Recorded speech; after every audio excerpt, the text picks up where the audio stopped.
Kia ora and welcome to Tarmac. I'm Dave. I'm Matthew, and as you can see, we're once again back with this famous yellow and green badge. Yes, it's a Lotus, and this time it's the Eletre R. That's right. Apparently we did such a good job with the last one, they've given us the upgrade. Gotta love that. R. Now, for those looking for any sort of visual differences or visual cues from the outside as to what the difference between the S and the R are, actually pretty hard pushed. So it's still got plenty of vents around here. It's still the same size. So essentially it's all the same. And if you want to know more about that, head to our other video, which I'll put in the link below, and you'll be able to see there. But it does have one very subtle difference, and that's at the rear. Now, options aside, for your extra 65 grand, the difference between the S and the R visually outside is this, what Matthew calls the Eletre R badging, but in actual fact, it's a sticker. So in true Chapman style, lightweight, it's a sticker rather than a badge. But wait, there's more. We need to get underneath this vehicle. Lotus have upped the power in the rear motor here, so what they've given it is an extra 225 kilowatts and an extra 275 more newts. So what you've got now is 675 kilowatts of power and 985 newton meters of torque, so that is a monstrous amount. And what that gives you now is a 0 to 100 time of 2.9 seconds, or 9.5 seconds. So what that gives you is just tremendous. Actually, it makes it one of the fastest, if not the fastest, electric SUV in New Zealand, which is monstrous. What they've also done is made the dynamic handling pack standard. So you've got all-wheel steer, you've got a track mode on the screen inside, or a track mode going on, and also an active roll bar. So essentially it acts really quick, or reacts really quick, to make sure that you can attack those curves with vengeance and vigor. Anyway, I need to get off the floor and show you what's happening at the power side. The R still comes with a 112 kilowatt hour battery, but now due to all that added power, the range does go around. So it's now down from 600 kilometers of range to 490, but I don't think you'll really mind because you'll go fast very, very quickly. To glance over our review model in particular, so the exterior color is Kaimu Grey, which is a standard for the Eletre R, and then the interior is Magnetite, which is also standard for the Eletre R, and gives you this sort of grayish, sort of darker color interior combination with Napa leather seats and obviously Alcantara headliner and stuff like that. But that just goes to tell you the quality here, as I said with the S, really an excellent effort from Lotus for, remember, their very first SUV and their very first EV. Everything is stitched together just beautifully. The choice of materials is excellent. You've got carbon, you've got the leather, obviously, the Alcantara. It's just all really plush, very luxurious in here. But that's not the point of the R. Remember, this is the performance model. This is the fastest one. This is, frankly, probably the quickest Lotus to 100 that there has ever been. And how you get access to that is through the modes on this screen. So let's take a look at that. Now, this is really the main screen you want to be in with the Eletre R. So I've been driving around mostly in tour mode, which gives you the best balance, if you like, of performance as well as range. And then obviously if you do want to go more towards the range side, you select range, and then off-road, that activates a higher suspension setting and changes the screen so you can see pitch and roll and stuff like that. But again, this is the R, so we're not really interested in range or off-road. We're interested in these two, which is sport in particular. As you can see there, everything's gone sort of red. The ride height is now gone to low.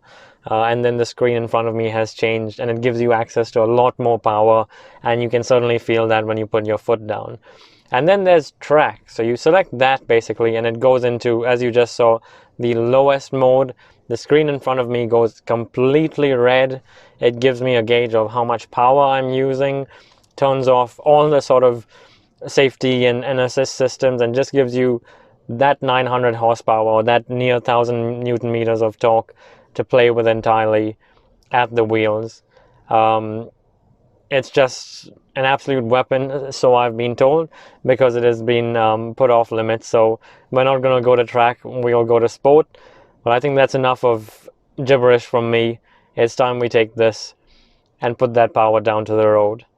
So if you want to know what 0 to 100 in 2.9 seconds or 2.95 seconds feels like in a Lotus SUV. Well, Matthew's here to show actually me all about it.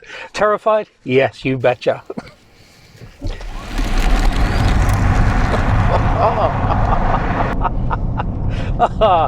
It's like a roller coaster ride. My lower regions are up near my head, and it's, you know, those pirate ships that go up and down like that. That's what it feels like, and it's awesome. Oh, it's an absolute rush of blood to the head, and sort of the way it pulls you back in, I think, a manner that you're just not expecting from, you know, a luxurious SUV like this, covered in leather, sitting in, you know, a warm cabin and that sort of thing. And then all of a sudden you put your foot down and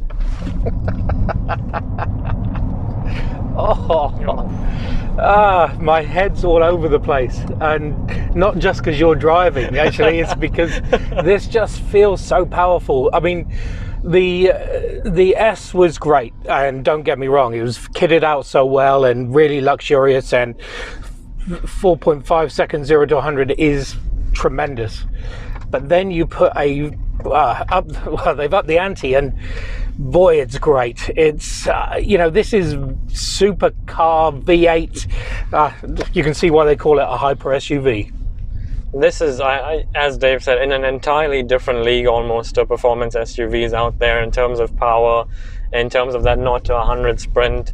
The things this car can do is just, again, like I said with the S, but it's even more apparent with the R, is that it almost bends the laws of physics in the way that it corners, the way that it goes in a straight line. A car like this shouldn't be able to do these things, but somehow it does. Actually, you shouldn't be able to do these things. And I think it is one of these vehicles that I think you have to be careful, because your right foot really will get you into trouble. And I think you will... The opportunity for you to lose your license very quickly is there, but you can, with its all-wheel steer, navigate downtown really well for a vehicle that's almost 5.2 meters in length. So you can go shopping with it, you can take it to this luxurious stuff, but then honestly drop off the kids, drop off the family, drop off everybody, and drop the anchor on this thing, and it goes like stink. It does indeed. Somehow it manages that duality really well, in a way that you can drive it in tour or even in the range mode, and it somehow is how do I say, well damped, not just suspension wise, but the accelerator pedal as well.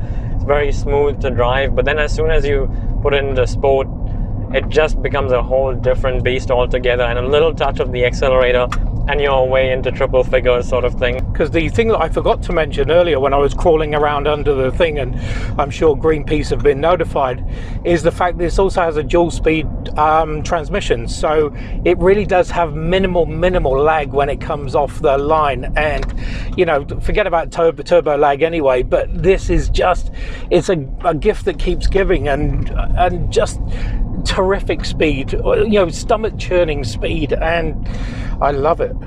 And it's sort of, when you are in a genuinely powerful car, the things you can feel in terms of the way the power makes the body and the chassis shift, and the sort of, I guess, untamed ability that these really powerful cars seem to have. This has all of those hallmarks. The torque steer is there as well when you put your foot down. It is an absolute weapon of a thing, and you have to be, as Dave said, so careful with how you apply that power and use it, because you can so easily end up on the wrong side of the speed limit, and probably on the wrong side of the road too.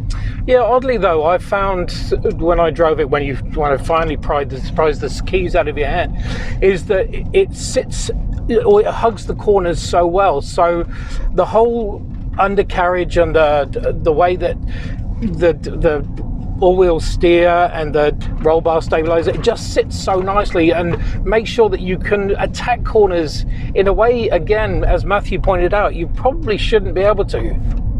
It's, again, I'll go back to that Lotus. What does it mean? I think above all, more than power, more than lightness, everything, Lotus to me means handling.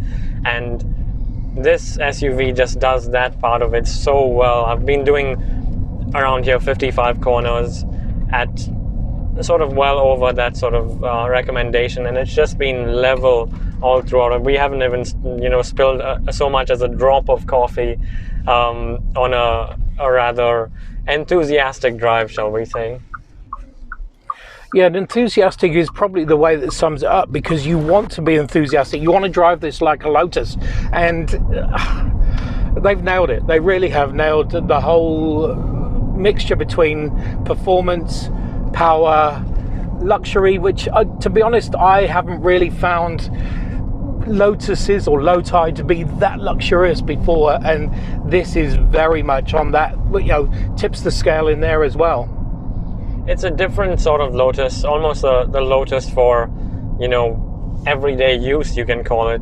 But at the same time, it doesn't lose its roots in a way. It doesn't lose that angle of performance or handling, or for that matter, desirability. I've been driving this around, and people are literally breaking their necks to look at what it is and sort of, you know, curious about it, which has been very cool. So there's, you know, certainly that element of almost mystery around the Lotus badge, and desirability certainly is a factor. Everywhere you go, especially in this Kaimu grey color, people are just sort of, yeah, breaking. Don't get me started on Kaimu. Apparently Kaimu means opening up, or vice president, or something along that. It's a really odd sort of mixture of names, but I don't know. I mean, normally a grey car would be dull, right? This is far from it.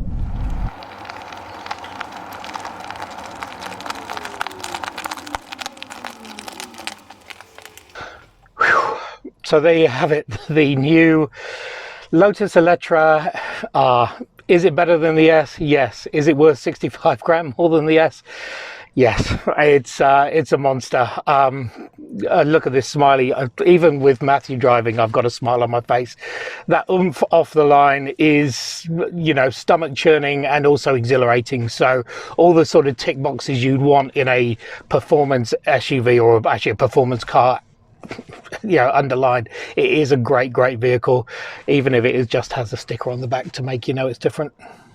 I think that's sort of part of the fun of this, is the discretion. It looks like a regular Eletre S or Eletre, but then the performance side of it makes it a totally different car. And I mean, that's it, isn't it? The Lotus performance, the handling, it is just something else in the SUV space. Okay, give me the bloody keys. Anyway, thanks for watching. Make sure you subscribe. See you on the next one. See ya.